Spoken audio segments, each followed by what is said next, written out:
te pedimos que este mes podamos recibir la bendición suya, que nos guardes de todo mal, que nos protejas de todo peligro, Señor. Y gracias por cada uno de mis hermanos aquí presentes. Háblenos en esta mañana, que sea su Espíritu Santo de Dios quien tome el control de este lugar y de nuestros corazones y nuestra mente, y que nos ayude, Señor, a tener revelación de la palabra, para que podamos entender lo que a ti te agrada. En el nombre de Jesús, amén y amén. Pueden tomar asiento, hermanos. Estamos en la carta del apóstol Pablo a Tito, en el capítulo 3, y en el versículo 9 al 11, dice la palabra del Señor. Tito capítulo 3, versículo 9 al versículo 11. Estamos meditando sobre el tema nuestro comportamiento y la convicción de nuestra fe. La convicción de nuestra fe. Dice el versículo 9: pero evita las cuestiones necias y genealogías y contenciones y discusiones acerca de la ley, porque son vanas y sin provecho. Al hombre que cause divisiones después de una y otra amonestación, deséchalo, sabiendo que el tal se ha pervertido y peca y está condenado por su propio juicio. ¿Cómo debe ser nuestro comportamiento en nuestra sociedad frente a las falsas doctrinas? Y en primer lugar decíamos que hay 4 cosas que debemos evitar, ¿verdad? Las cuestiones necias. Cuestiones necias. Esta palabra es una palabra muy fuerte en el original. Significa estúpido. Cuestiones estúpidas. Eso significa. Hablamos también de evitar las discusiones sobre genealogías interminables. Evitar también, en tercer lugar, las contenciones, es decir, la rivalidad, la riña que puede haber. Y las discusiones en cuanto acerca de la ley. Estas son las 4 cosas que nosotros debemos de evitar, hermanos. Cuestiones necias, genealogías interminables, contenciones o rivalidades y las discusiones acerca de la ley. Decíamos que hay 4 razones por las cuales debemos evitar estas 4 cosas. En primer lugar, son vanas y sin provecho. Es decir, vacíos y no edifican. No traen nada de utilidad a nuestra vida. También porque estas cosas acarrean disputas más bien que edificación. Y de repente nos vemos en un pleito teológico, ¿verdad? Y esto no acarrea ninguna edificación a los cristianos. En tercer lugar, también porque sirven para engendrar contiendas, ¿verdad? Y también sirven en cuarto lugar para perdición a los oyentes. Ahora, en esta mañana vamos a ver cómo debe ser nuestro comportamiento hacia aquellos que causan divisiones. Aquellos que causan divisiones. Versículo 10, vea lo que dice. Al hombre que cause divisiones, después de una y otra amonestación, deséchalo, sabiendo que el tal se ha pervertido y peca y está condenado por su propio juicio. La palabra divisiones en el original se deriva de lo que tiene que ver con hereje. Así que en su sentido original, hereje describe al hombre que se niega a sujetarse a enseñanzas ampliamente aceptadas y se aferra con obstinación a ideas distintas. Cuando hablamos entonces de la herejía, estamos hablando de personas, hermanos, que están negando y que no quieren someterse a las enseñanzas de la palabra de Dios, que son muy bien aceptadas, sin lugar a ninguna duda, en cuanto a la cristiandad y a lo que es el estudio de la palabra de Dios. Pero hay personas que se aferran con obstinación, con otras ideas, distintas ideas. Así que cuando habla de personas que causan divisiones, se refiere a las personas en las iglesias que se empeñan en necias controversias y comienzan a promover sus puntos de vista, contaminando a otras personas de la iglesia. Este es el punto. No solamente ellos aceptan sus ideas distintas a lo que ampliamente es conocido y aceptado en la palabra de Dios, sino que comienzan a promover esos puntos de vista con las personas cerca que tienen en la iglesia. Y con el objetivo, entonces, de contaminar su mente, de contaminar su doctrina. En 2 de Pedro, capítulo 2, versículo 1 al 3, Pedro nos exhorta también, ¿verdad?, a tener este cuidado en 2 de Pedro, y nos habla también de lo que va a suceder con seguridad dentro de las iglesias, cualquier iglesia de Cristo que sea. Vea en el capítulo 2, versículo 1, dice: pero hubo también, ya lo tenemos, hermanos, pero hubo también falsos profetas. ¿Entre dónde dice? Entre el pueblo de Dios. Como habrá entre vosotros falsos maestros que introducirán encubiertamente herejías destructoras y aún negarán al Señor que lo rescató, atrayendo sobre sí mismos destrucción repentina. Y muchos seguirán sus disoluciones, por causa de los cuales el camino de la verdad será blasfemado. Y por avaricia harán mercadería de vosotros con palabras fingidas. Sobre los tales, ya de largo tiempo, la condenación no se tarda y su perdición no se duerme. Dice el apóstol Pedro: habrán falsos profetas, falsos maestros entre vosotros. Introducirán encubiertamente herejías destructoras, herejías disfrazadas. No dice que probablemente vendrán. No dice que posiblemente puede ocurrir eso. Dice: eso va a suceder. Punto. Va a suceder. Van a venir falsos profetas que van a introducir disfrazadamente sus herejías en la iglesia. Así que los pastores y líderes tenemos que estar muy pendientes de aquellas personas que encubiertamente introducen doctrinas falsas. Tenemos que estar bien abiertos nuestros ojos. Lo que Pablo dijo en Hechos capítulo 20. Note lo que dice la palabra del Señor en Hechos capítulo 20, dice en el versículo 28. Y aquí encontramos cómo el apóstol Pablo está despidiéndose ahí en Mileto. Y dice la palabra en el capítulo 20, en el versículo 28, de la siguiente manera: por tanto, mirad por vosotros y por todo el rebaño en que el Espíritu Santo os ha puesto por obispos, para apacentar la iglesia del Señor, la cual Él ganó por su propia sangre. Porque yo sé que después de mi partida entrarán en medio de vosotros lobos rapaces que no perdonarán el rebaño. Y de vosotros mismos se levantarán hombres que hablen cosas perversas para arrastrar tras sí a los discípulos.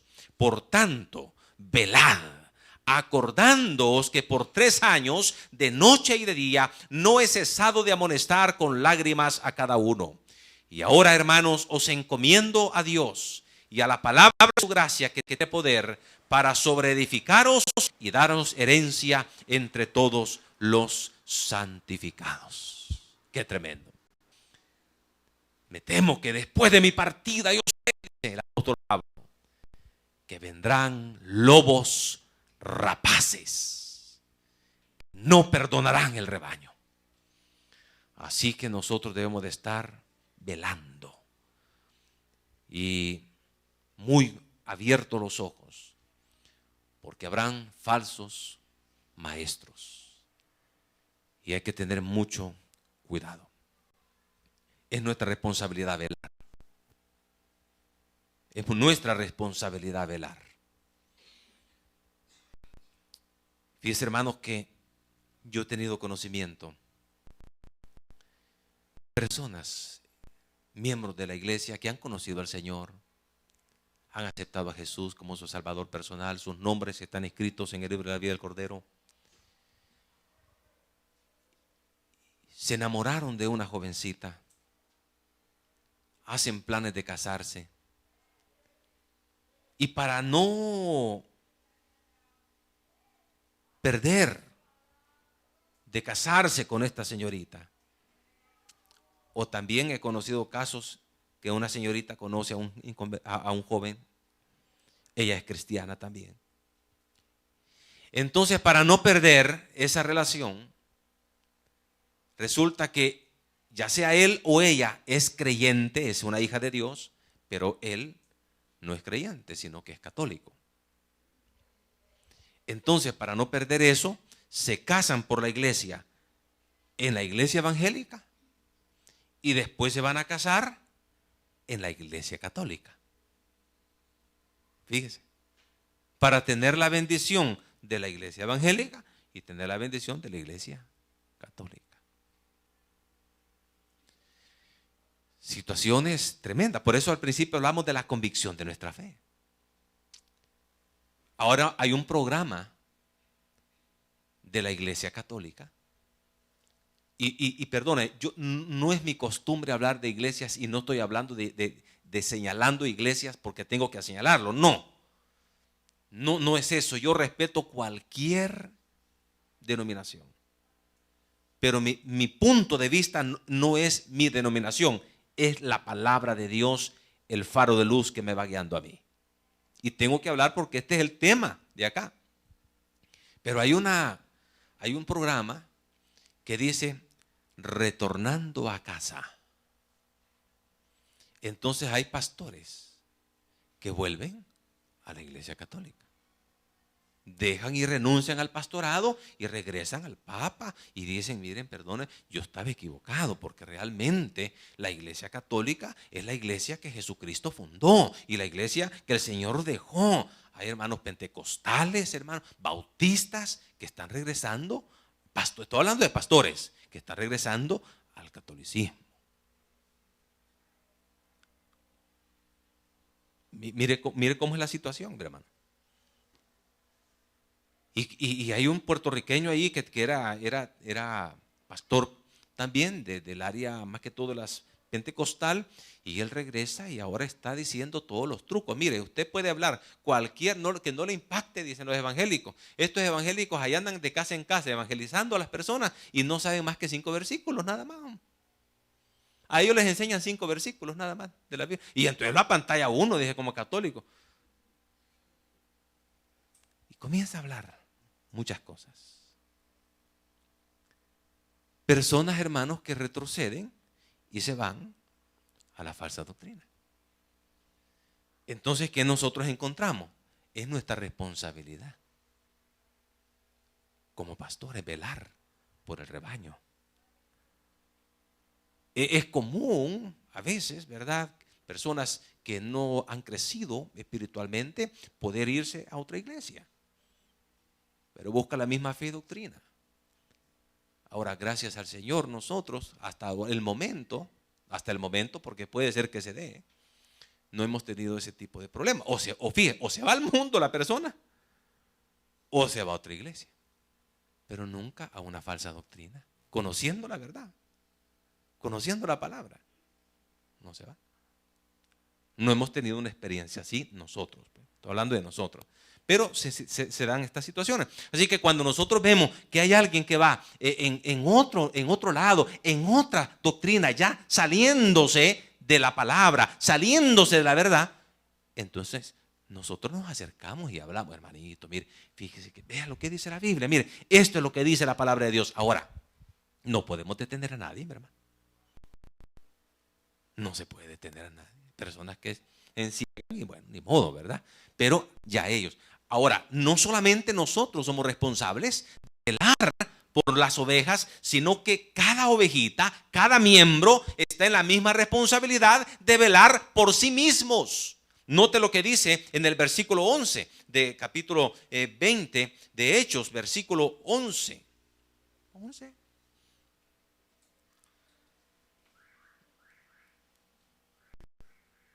No. En el capítulo de Tito, capítulo 3, versículo 11, vea lo que dice. Sabiendo que el tal se ha pervertido. El tal, la persona, el miembro, se ha pervertido. La palabra pervertir es girar de adentro hacia afuera, cambiar totalmente. Así que la persona, el miembro, deja a un lado la sana doctrina, entonces peca y está condenado. Tiene una autocondenación. Se pervierte. ¿Por qué se pervirtió? Porque se descuidó. No veló, no cuidó de estar permaneciendo en la sana doctrina. Entonces tenemos que entender que hay una responsabilidad de los pastores y los líderes de velar por la sana doctrina para los miembros, pero también cada miembro tiene la responsabilidad de no pervertirse, de no girar de adentro hacia afuera, de no cambiar su forma de pensar, de mantenerse en la palabra del Señor. Entonces, ¿qué hacer con ese tipo de personas que se pervierten? ¿Qué hacer con las personas que causan las divisiones en las iglesias? Que comiencen encubiertamente a poder dar enseñanzas falsas, no bíblicas, ¿verdad? O sacadas de su contexto. ¿Qué debemos hacer con estas personas? Dice el versículo 10. Al hombre que cause divisiones, después de una y otra amonestación. Lo primero que debemos hacer es amonestarlo. Amonestarlo. Una reprensión suave. Una advertencia. Eso es lo que tenemos que hacer. Poner en mente, la palabra amonestar es poner en mente lo bíblico para que la persona corrija. Si nosotros comenzamos a ver que hay personas que están poniendo enseñanzas no bíblicas, herejes, entonces nosotros tenemos que ir con la persona y poder amonestarle, llamarle, hermanito, mire, nos hemos dado cuenta de que usted está, ¿verdad?, hablando de una nueva enseñanza, ¿verdad?, que aparentemente es bíblica, pero mi hermana, vea lo que dice la palabra de Dios. Y nosotros le comenzamos a enseñar y decir, mire, esto es lo que dice la Biblia, veamos lo que dice la palabra del Señor. Y la persona entonces está ahí escuchando. Queremos cambiar, queremos que la persona corrija su forma de pensar. No por lo que yo creo, sino por lo que la Biblia dice. ¿Me entiende? Entonces, tenemos que amonestarle suavemente. Hermanita, por favor, si usted cree en eso, bueno, está bien, ¿verdad? Pero esto es lo que dice la Biblia. Y el problema es que me está hablando también con otras hermanas, con otros hermanos, ¿verdad? Y ahí tenemos un problema serio. Así que le vamos a pedir, por favor. Ahora, ¿qué pasa si la persona persiste en lo mismo? ¿Qué debemos hacer? Después de una y otra amonestación, ¿qué debemos hacer? Hay que volver a amonestarlo, ¿verdad? Poner en su mente lo bíblico para que se corrija. El mismo principio lo dijo el Señor en Mateo capítulo 18, versículo 15. Note lo que dice Mateo capítulo 18 en el versículo 15.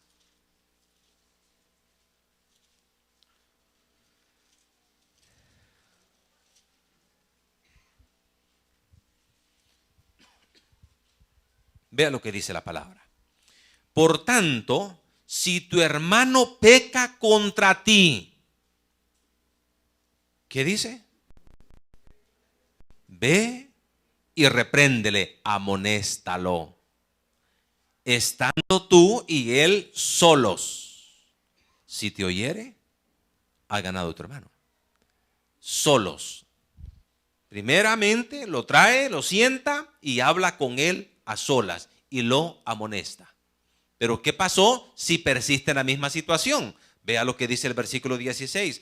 Mas si no te oyere, toma aún contigo a uno o dos, para que en boca de dos o tres testigos conste toda palabra. Es decir, vamos a llamar a otra persona y le vamos a amonestar. Le vamos a poner en su mente lo bíblico para que la persona se corrija, ¿verdad? Entonces, dice también en 2 de Tesalonicenses, capítulo 3, vea lo que dice la palabra. En segunda carta del apóstol Pablo a los tesalonicenses, en el capítulo 3, versículos 14 y 15.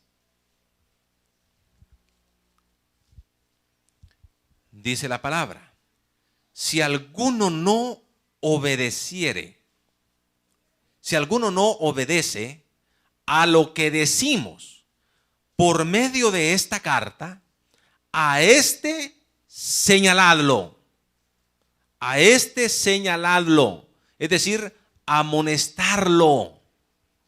Amonestarlo es la palabra. Eso es lo que nosotros debemos de hacer. Tenemos que amonestarlo.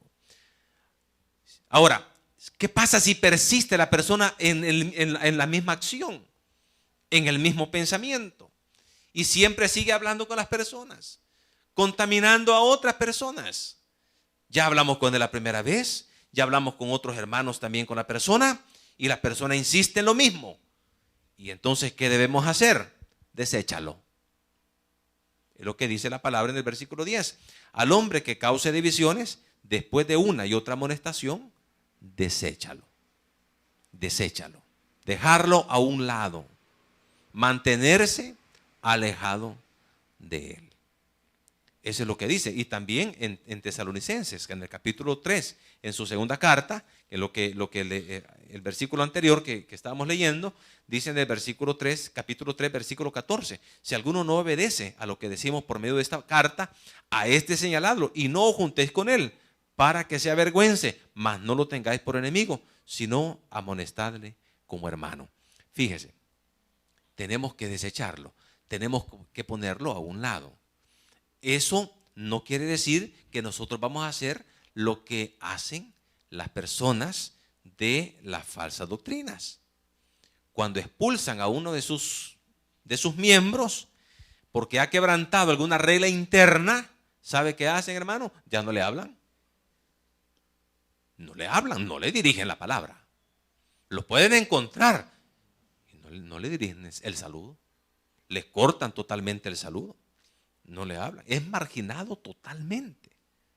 En su totalidad. No es que ya se fue con este es hereje porque se fue allá. Y comienza la persona a ser marginada completamente y no se le saluda para nada. Eso no lo tenemos que hacer nosotros, hermano. No tenemos que hacerlo nosotros, ¿verdad? Alejarnos de él. Si lo encuentra, salúdelo. Buenos días. Buenos días. Usted no resiente nada con la persona, ¿verdad? Pero si lo encontramos, hasta ahí nomás. No vamos a acercarnos. Eso es lo que está diciendo. No vamos a tener esa convivencia como la teníamos antes. ¿Por qué? Es la pregunta. ¿Alguien me puede decir por qué? ¿Por qué ya no vamos a tener esa convivencia con esa persona? ¿Sí, hermano?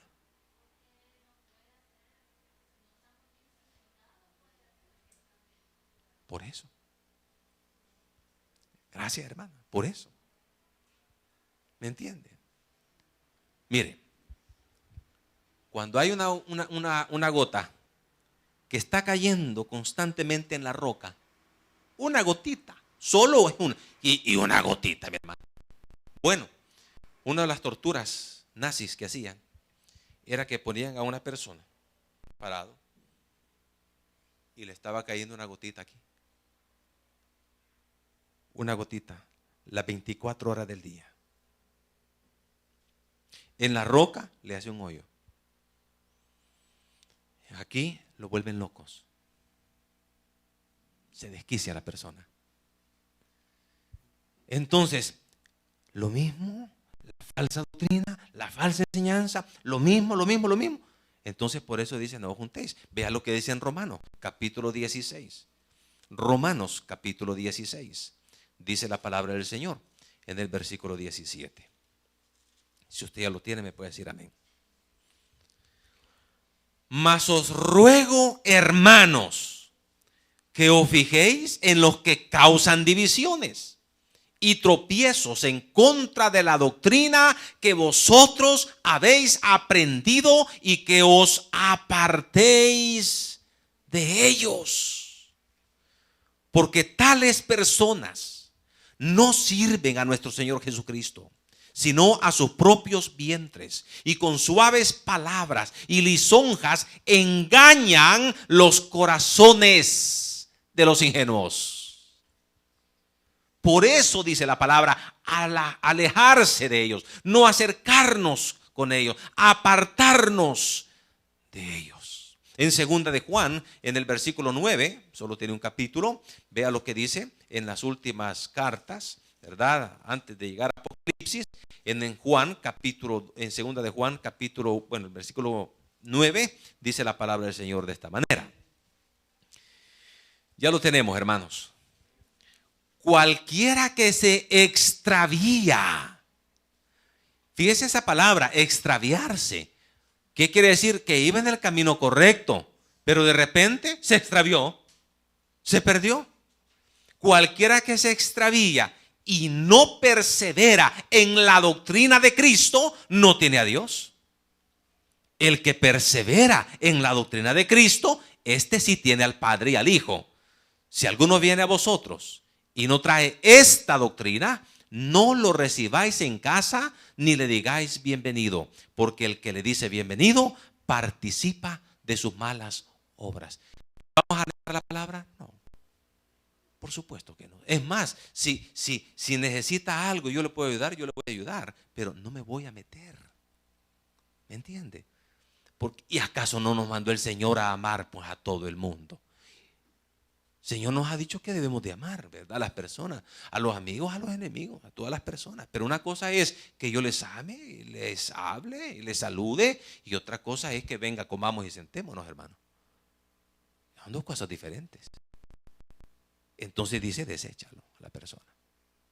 No es que ya no le vamos a dirigir la palabra, ¿verdad? Que lo vemos a ver. No, nosotros somos creyentes, somos hijos de Dios, y no podemos participar de la Santa Cena y estar con esa actitud con las personas. No, se extravió, se perdió. Bueno, le amonestaron, le dijeron, le hablaron, se sentaron con la persona, pero insistió irse allá con los mormones. Vaya. No toma café, está bien. Perfecto. Buenos días. Eso es nada más, ¿verdad? Entonces, hermano, cuidado con las falsas doctrinas. Mucho cuidado con las falsas doctrinas. Y ahora, dentro de las falsas doctrinas que se dan, ¿verdad? Y como les digo, no quiero hablar en contra de ellas, sino que mi punto es la palabra del Señor, pero en el punto del apóstol Pablo, ellos batallaban con la falsa doctrina. Y por eso es que está hablando acá. Ellos estaban batallando con la iglesia en la falsa doctrina. Y nosotros también estamos batallando con la falsa doctrina. Ahora, ¿cómo saber, hermano? ¿Cómo saber distinguir la falsa doctrina?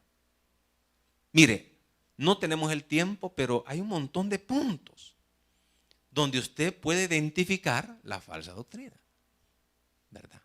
De este miércoles, primero Dios, en 8, de este miércoles en 8, si el Señor no ha venido y me da vida y salud, voy a estar predicando en cuanto a la falsa doctrina, pero ahí voy a mencionarles a lo menos 5 falsas doctrinas, de las más grandes, de las más generales, las más comunes. Ahí voy a decir los nombres, ¿verdad? Pero aquí no los voy a decir en esto. Pero si usted viene de este miércoles en 8, ahí sí lo voy a decir, y usted lo puede decir con toda claridad, no con el objetivo de señalarle, no con el objetivo de ofenderlos, no, Señor, no es ese mi objetivo, sino lo que la palabra del Señor dice y es lo que nosotros estamos batallando en nuestra sociedad, ¿me entiende? Pero para mientras, vamos a ver acá, ya para finalizar, cómo distinguir las falsas doctrinas. Voy a tener 2 puntos en esto. Número 1, fíjense, la falsa doctrina, todas las falsas doctrinas, creen en la salvación por fe. Todas le van a decir que la salvación es por fe. Es por fe. Pero en la práctica es fe y obras. Es fe y obra. Fíjese qué tremendo. Al principio, no, es por fe, sí es por fe. Ok. Pero cuando ya ingresa la persona, se va dando cuenta que para ser salvo no solo basta la fe, que tiene que hacer esta situación también. Tiene que guardar esta situación. Tiene que obedecer con esta situación interna. Entonces, ¿qué resulta en la práctica? La salvación ya no es por fe, sino es fe y obras. Fe y obras. Pero ¿qué es lo que dice la palabra de Dios? ¿Cuál es la doctrina nuestra, bíblica, la de Cristo? La que Jesús predicó, la que los discípulos predicaron y enseñaron. Hermano, la salvación es solo por la fe en Cristo, más nada, menos nada. Solo Cristo salva. Nuestras obras de justicia que nosotros tratemos de hacer para tener la vida eterna son obras muertas. Dice la Biblia que son comparados como trapos de inmundicia. Es pisotear lo que Cristo hizo en la cruz de Calvario. Decir, Señor, está bien lo que tú hiciste, creo en ti, pero a ti te faltó alguna cosa, te voy a ayudar. Por eso voy a hacer estas acciones. La salvación no es por obras. La salvación es por la fe en Cristo Jesús. Y todo lo que nosotros hacemos para tener la vida eterna es vano. Dice el apóstol Pablo, lo dijo de esta manera: si por las obras nuestras, las obras de la ley, fuera la salvación, entonces la muerte de Cristo fue una pérdida. Fue por gusto, fue por demás. Pero el sacrificio de Cristo, lo que Él hizo en la cruz, es lo que cuenta. Ahora, ¿por qué nosotros hacemos buenas obras? Porque somos salvos.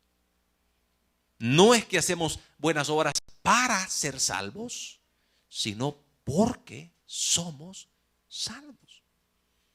¿Me entiende? Esa es la diferencia. Así que cuando usted pueda ver en otras personas o en otras organizaciones donde le hablan de la fe y le hablan las obras, ahí usted puede ver también. Mire, para usted ser salvo, usted tiene que creer, sí, creer, pero también tiene que, míreme, vender estas revistas cada mes. Porque si no las vende, entonces no es salvo. Mire, usted sí, por la fe, por supuesto la fe, pero tiene que guardar tal día. Porque si usted no guarda tal día, usted no. Entonces ya la salvación ya no es por fe, sino es fe y obras. Fe y obras.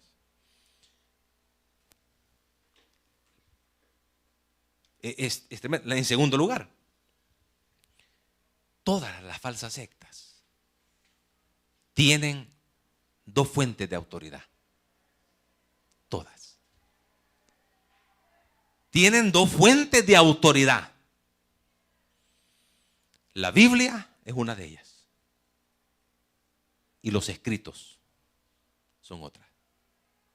La Biblia y los escritos. Fíjese, hermano, que los señores de los testigos de Jehová, para comenzar, ellos hacen creer que la Biblia, esta Biblia es la palabra de Dios. Ellos le hacen creer a uno que lo que ellos dicen que tienen por Biblia, que es la traducción del Nuevo Mundo, dicen ellos que es Biblia, que esa es igual que esta. Y no, ese libro de ellos es un libro de ellos, pero no es la Biblia. No es la palabra del Señor. Pero no solamente ellos van a creer porque le pueden decir a ustedes, no, mire, estudiemos con su Biblia. Va, está bien, pues va, no toquemos la mía, la suya. Y entonces ahí es donde comienzan los problemas. Porque la palabra del Señor dice otra cosa de lo que ellos dicen. Llegaron a tocar la puerta de la casa. Buenas, buenas.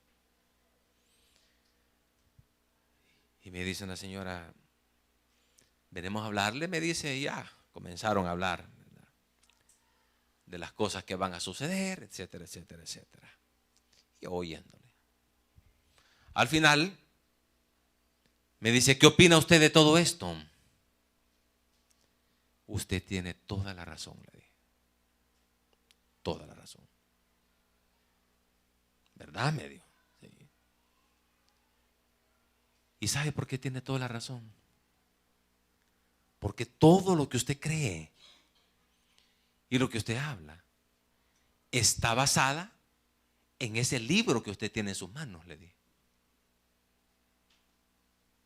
Todo lo que usted cree y habla está basada en ese libro que usted tiene en sus manos. Todo coincide. ¿Verdad? Me dijo que sí. Sí, le dije. El problema, le dije yo, es este, mire. Cuando ya nosotros usamos la Biblia, le digo, ahí es el problema. ¿Cómo me dijo? Sí, todo lo que usted cree y lo que usted habla es de acuerdo a ese librito que usted tiene en su mano. Pero cuando lo que usted habla y cree lo comparamos con lo que la Biblia dice, ahí la cosa cambia, le dije. Ya no es lo mismo. Ahí es donde tenemos los problemas. No, me dijo, ¿cómo va a creer? Si esto es la misma Biblia, me dijo, no, señora, no es la misma Biblia. ¿Tiene usted Biblia? Me dijo, ejemplar de la Biblia. Por supuesto, tráigala, me dijo. ¿Y para qué? Le dije. Tráigala, me dijo. Y compruébeme que eso no es lo mismo que esto, me dijo. ¿Quiere comparar? Mire, le dije yo, cuando uno va a comprar aguacates, está la señora en el canasto, tiene un montón de aguacates, pero tiene una, le dije, que ya lo tiene partidito. Entonces, cuando uno quiere comprar, viene la señora y le dice, tome la pruebita, le dije. Y le dan la pruebita. Fíjese, no le dan un aguacate entero de prueba, le dije yo. Le dan una pruebita, la prueba.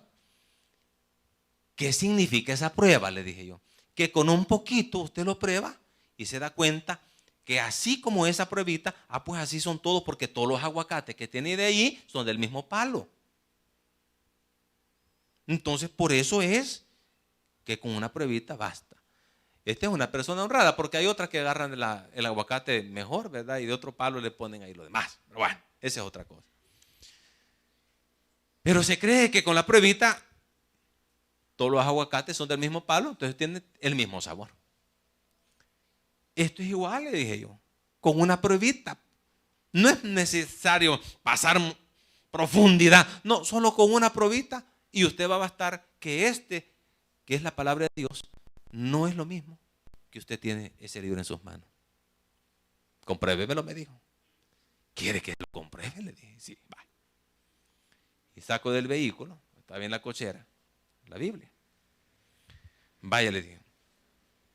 Busquemos Juan 1:1. Ah, no, me dijo, ya me lo puedo yo. Me dijo, ¿verdad, señor, que ya se lo puede? Ya que no es lo mismo. Que le vaya bien, señora. Hace buen día. No es lo mismo. En el principio era el verbo. Y el verbo estaba con Dios. Y el verbo era Dios. Va. La Nueva Traducción. En el principio la palabra era. Y la palabra estaba con Dios. Y la palabra era un Dios. ¿Es igual, Señor? No, no es igual. Pues entonces, ese es el libro que usted tiene. Y esta es la Biblia, la palabra de Dios. Pero además de eso, vienen las atalayas. Ahí están los otros escritos ya. El Despertar, las Atalayas, esa es otra. Yo estuve en el Centro Mundial, allá en Nueva York. Los edificios impresionantes que tiene. Y es más, usted puede comprar la versión de la palabra del Señor, la Biblia, que es la palabra de Dios, en cualquier librería la puede encontrar.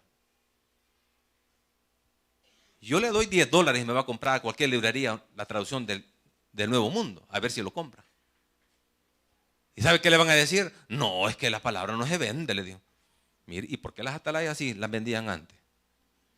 No, y no, si quieres se las doy, me dice, sí, pero usted, señora, la compró. Por eso tiene potestad de regalarla. Porque usted como miembro que es, a usted sí le exige que la compre. Tiene que comprarla. No es que no es tal, es que tiene que comprarla. Entonces allá usted la regalo, la vende. Cuando yo estaba pequeño era la gente, no, yo no me voy a quedar con este gasto y lo voy a sacar. Entonces lo andaban vendiendo en la casa. No, no se puede comprar. No hay.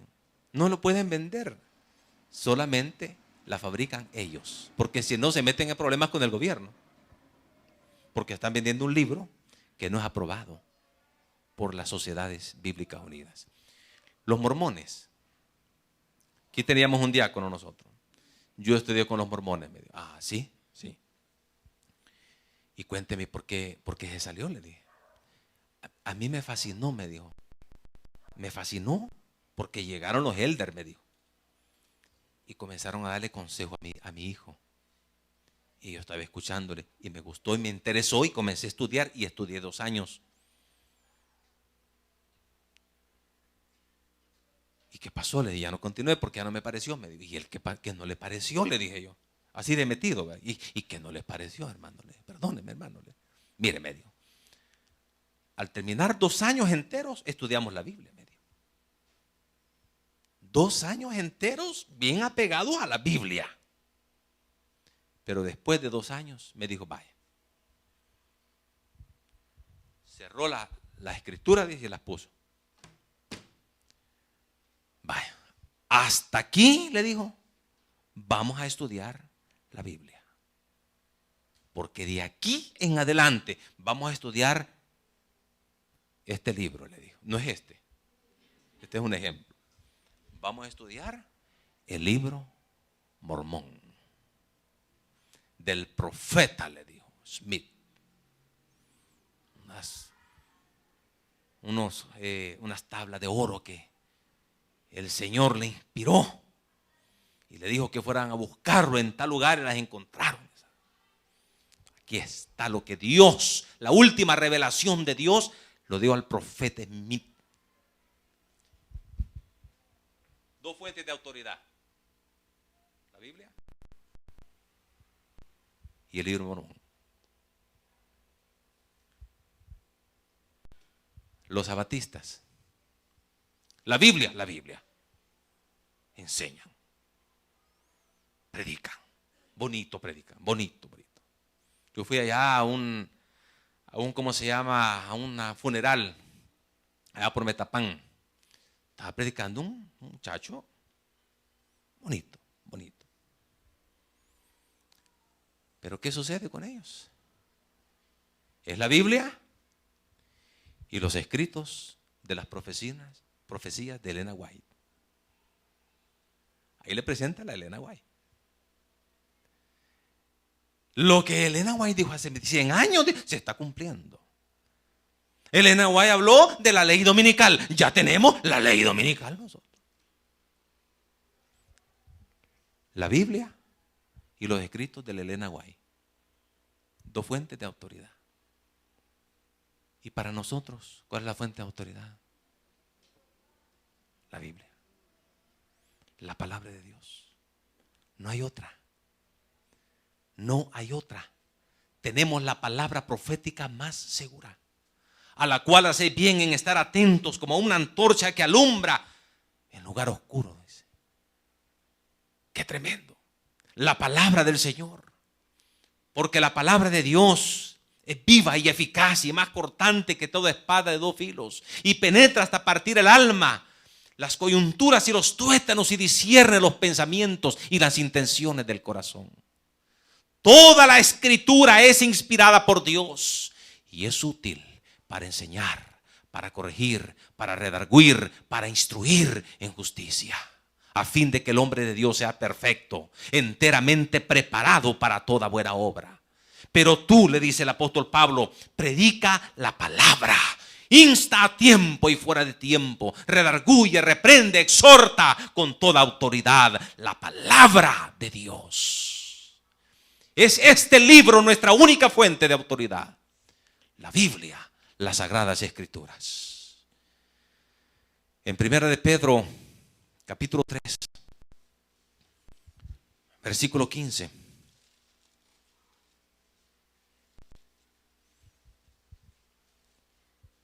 Dice la palabra del Señor: sino santificad a Dios el Señor en vuestros corazones y estad siempre preparados para presentar defensa con mansedumbre y reverencia ante todo el que os demande razón de la esperanza que hay en vosotros. Debemos de estar preparados para presentar defensa, dice la palabra. No debemos discutir. No debemos aprender para ir a discutir con nadie. Pero sí debemos de estar preparados cuando alguien verdaderamente quiere conocer la verdad, sinceramente. Y entonces nosotros, con gusto, le vamos a dar razón de la esperanza que hay en nosotros. El que tiene oídos para oír, que oiga. Padre, gracias te damos por tu palabra. Gracias, Señor, por las Escrituras. Guarda esta iglesia y ayúdanos, Señor, a no salirnos de la doctrina de Jesús.